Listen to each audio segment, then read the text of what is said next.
as suas decisões. Por isso mesmo, toda vez que eu tomo minhas decisões, nem todas elas são certas. E a decisão do Senhor é perfeita. Ah, Marcelo, eu estou muito orgulhoso por isso. Fico muito feliz e honrado por poder fazer isso. Nossa, que menina linda! Só queria uma chance com ela. Oi, Marcelo. Oi, linda! Tudo bem? Melhor agora, né? Te vindo assim. Viu? Como você vive atrás de mim, né? Sempre me implorou por uma chance. Hoje é sábado e eu não tenho nada nem ninguém pra beijar pra fazer.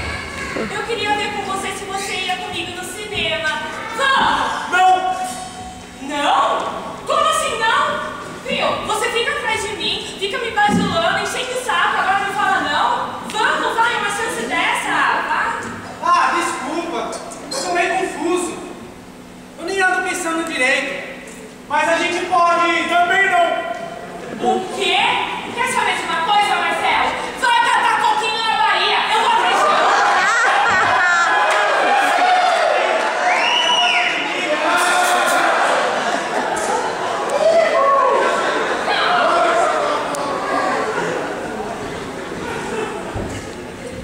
O que está vendo, Marcelo? Como assim? Só cabe uma pessoa nessa banqueta, não sei se você percebeu.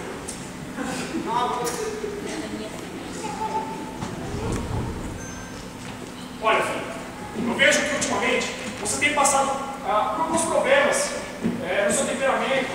E isso tem atrapalhado muito o nosso relacionamento, sabe? Tem muitas coisas para te dizer. Eu acho que você deve até saber.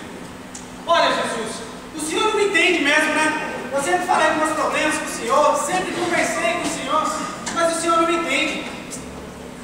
Olha, eu vejo que você está sob muita pressão.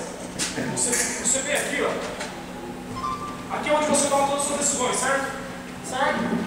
Se você quer tomar as suas decisões sozinho, para mim não há problema. Então qual é o problema para você? Não há problema não, Jesus. Me perdoa. É que eu ando meio confuso, sabe? Essa juventude aí, a gente sai, lá fora oferece muitas coisas, mas eu estou arrependido. Ó, sente-se, vamos conversar de novo. Tem certeza? Tem? Tá ok, vamos começar de novo então, tá legal?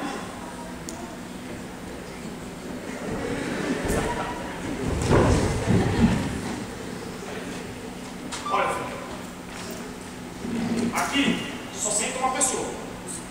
Só uma pessoa pode tomar essa decisão. Certo? Certo? As suas decisões às vezes são diferentes das minhas, mas a minha vontade é perfeita e agradável. E nem sempre é o que você quer.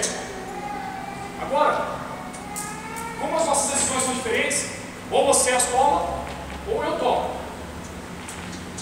Então fala a verdade pro Senhor. Eu não consigo. Você acabou de fazer a sua escolha. Às vezes, eu gostaria muito que alguns crentes que estão na igreja, soubessem que boa, perfeita e agradável é a vontade do Senhor. E que aquele que aceita Jesus nem sempre tem o livre-arbítrio, porque não vive mais ele, mas Cristo vive